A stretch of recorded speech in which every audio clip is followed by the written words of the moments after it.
Segment 1, Introduction to Investing. Welcome to Investing 101, a beginner's guide. Whether you're just starting or looking to brush up, this is the perfect place to begin. Hi, I'm GC, and today we'll demystify investing in just 1 to 2 minutes. Segment 2, Understanding Stocks. Let's talk about stocks.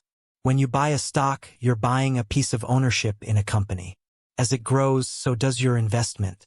Segment 3, Importance of Diversification. Next up, diversification. Spread your investments across assets like stocks, bonds, and real estate to reduce risk.